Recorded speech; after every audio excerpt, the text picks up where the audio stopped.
going to tell you a story. Once upon a time, when my family was much smaller and younger, we bought this table as our kitchen table. And my wife was so worried that we would scratch it and dent it, and we took so much care of it. But inevitably, dents and cracks began to mar the surface. Over time, she gave up at trying to save it. If we fast forward several years, then our family is bigger both in size and number, and it's time for a new kitchen table. So this one got assigned to be the craft table. Now we don't care what kind of scratches or paint gets on it, and it's totally fine. But our new table is beautiful, smooth surface. And we've had this table now for several years, and my wife is extremely careful with how we use it. Don't bang your silverware on the table. Don't do anything that might cause marks or dents in it, and she's kept the surface so nice and smooth. Well, my family loves to play board games, and a lot of board games require rolling the dice. Mrs. Don't Be Bored is so worried that we're going to dent her table while rolling the dice on here. But this is the best table to play games on. It fits so many people.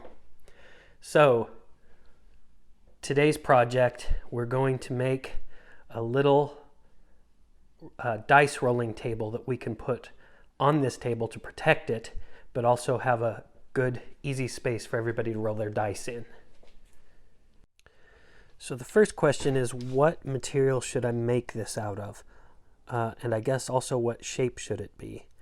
So it's either going to be squarish, rectangularish, or it's going to be round. I want the surface to be something that dampens the sound and also prevents bounce. So some options could be this craft foam for the surface. Got foam board. I have felt. For the shape of it, I could use some of this 8-inch round tube and make it a circle, but it's not huge. It might be big enough. We don't want it to be too big since it's got to go with whatever game, but I could just cut this off however high I want the walls to be, make a circle for the bottom, and then that would be the surface. Could do it out of wood. I've got this poplar. These things, I could just get a square for the bottom, use these for the sides. I could do it out of metal. I'm not going to do it out of metal. That's not going to help. Okay, I'm going to look through a few of these things and see if I can decide what's going to work best for me. I've got several different materials here. We're going to do some experiments to see which one works the best. And that will help me determine what we're going to line the inside of the dice rolling tray with.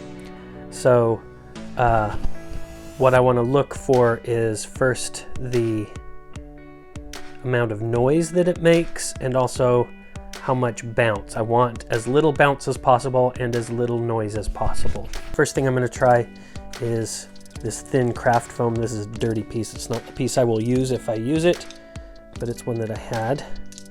I've got 3 dice, so let's see how it goes.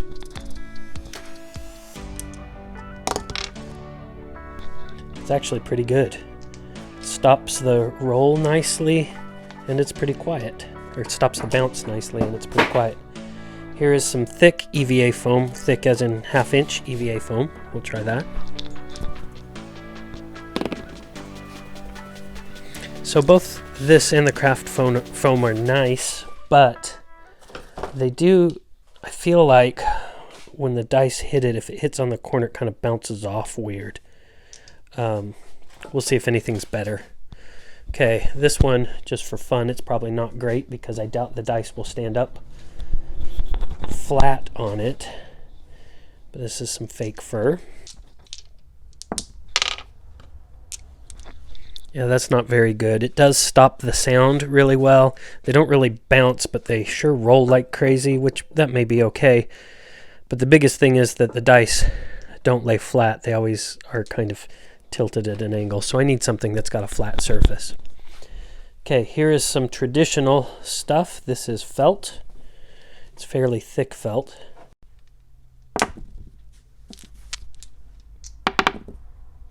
It stops the bounce pretty good. It is still pretty loud when it hits. Next is beautiful velvet. This one I think is the prettiest of all of our options. Let's see how it does.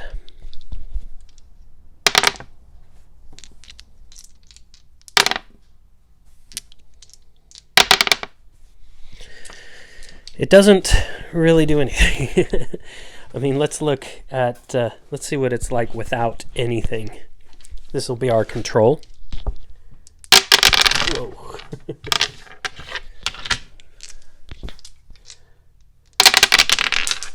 Okay, the dice go everywhere. It's very loud. The velvet improves that a little bit. Okay, and then we have some leather. So I'm going to try both sides of this leather. This is the tanned side. Ooh.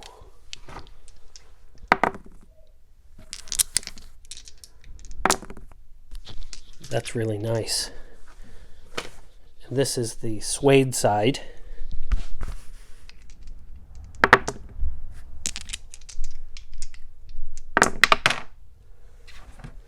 Yeah, I think that I'm definitely going with leather. This is by far the best of all of them. Oh, I wonder what would happen if we did this. Put some craft foam down underneath the leather. Oh, I may just do that. Stops it all together. That's nice. Okay, so I think I've got my materials. It looks like I'm going with at least the leather, and I'll maybe put some craft foam underneath it. Now I just have to decide whether I want the suede up or the tanned side up. I'll think about that and we'll see. So now we have to determine the shape. Am I going to use like a squarish rectangle-ish frame, or am I going to use a circle? We'll see.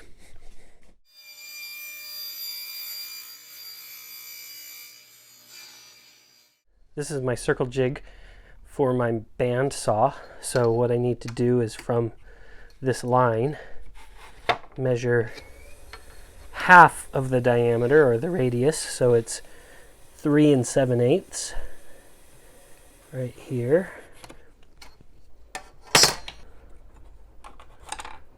Oops.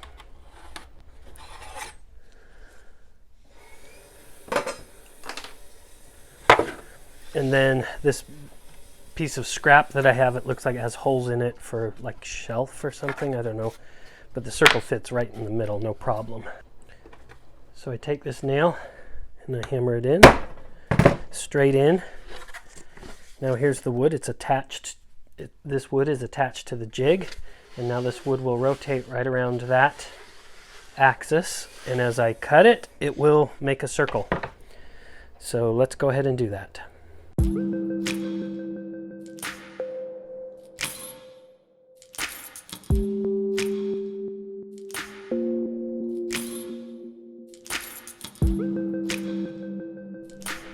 Okay, so I'm making 2 of these. This one fits very snugly. It's excellent. This one is a little bit looser. You can see some daylight through that. So I'm going to use 2 different methods to glue in the wood into the bottom of these. For this one, I'm just going to use wood glue. For this one, I'm going to try hot glue, hoping that it will fill in the cracks a little bit. I just need it to be held in securely. It's okay that there are cracks because we're going to cover the surface. Before I glue the wood into the tubes, I'm going to trace the one that's a perfect fit. I'm going to trace this onto this thick cardboard so that I can cut out a stencil or a template that I can use when I cut out my leather later.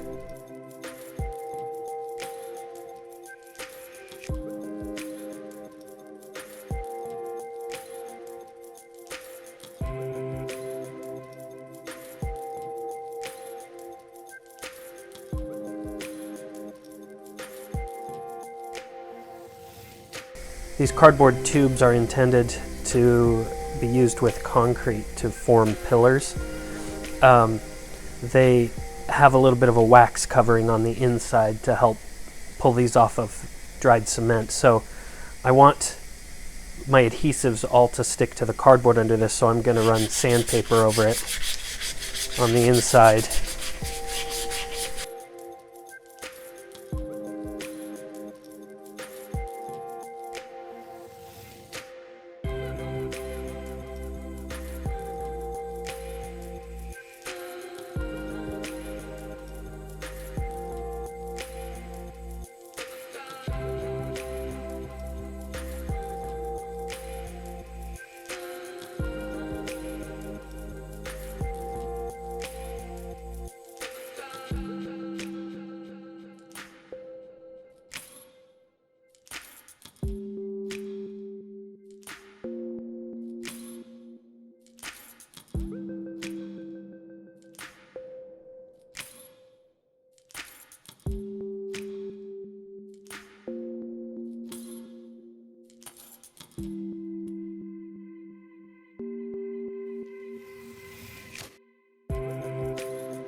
Cover the outside, I'm going to use this.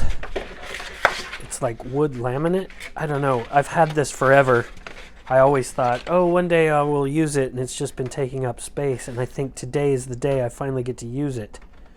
So it's like super thin wood. It probably has sticky stuff on it. I don't know.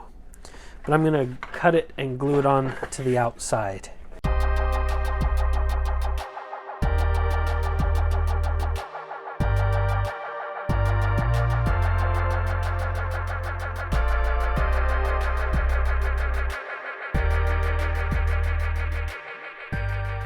To glue everything together, I'm going to be using Super 77 contact glue. This is one of my favorite glues. It glues everything. I'm going to start by spraying a layer of glue inside and on the back of this foam. Now, like with other contact cements, we let it dry before we put it together.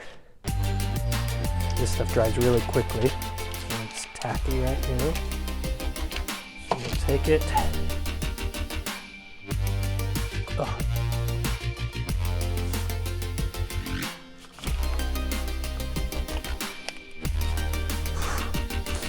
Get it in there and press it down.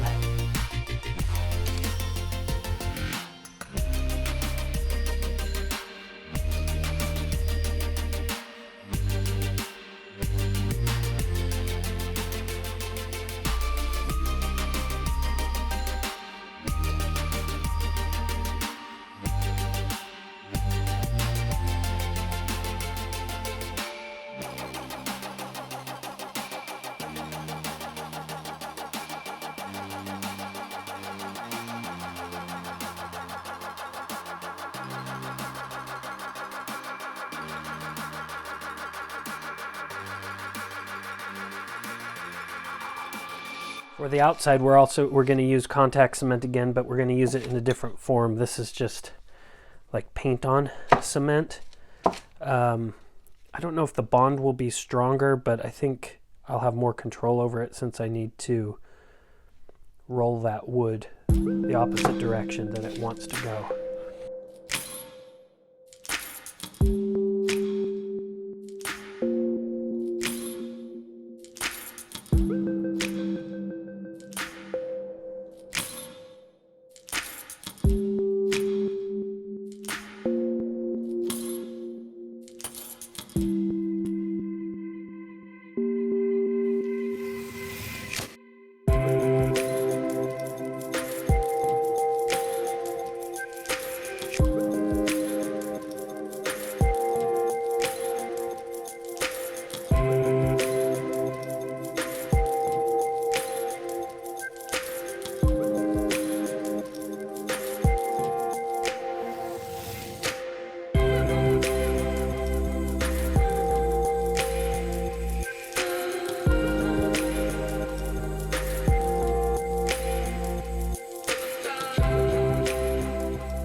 last piece we need is the felt that goes on the bottom so that the bottom won't scratch up the table.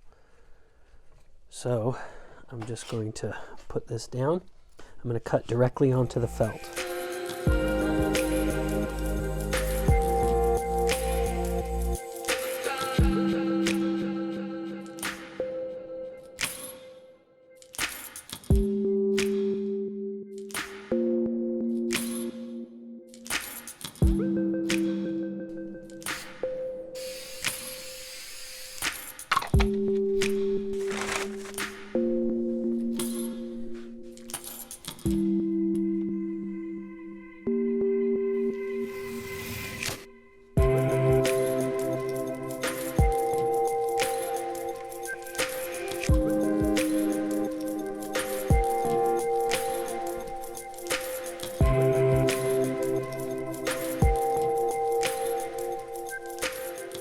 Here we are with the finished product. I'm glad I made two because I learned a lot on the first one and made the second one even better. So here's the first one, shiny leather, velvet on the outside, and then the wood covering the outside. It actually looks like a tortilla warmer or like a bun steamer for dim sum. On the second one, I put the velvet in before putting the leather in. That gave it a nicer seam around the inside here. Also the wood I didn't bring all the way to the top, so you have a nice velvet edge. It looks and feels nice. They both look, they stack real nicely. Let's test them out and see how it sounds now and how it works.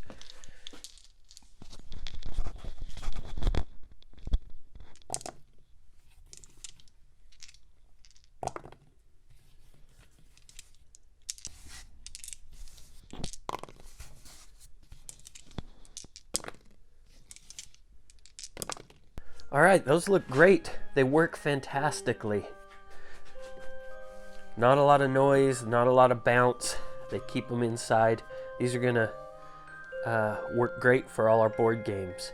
And of course, the most important thing, it will protect Mrs. Don't Be Bored's table so that it won't get little dents in it and will last for years to come. And she will live happily ever after.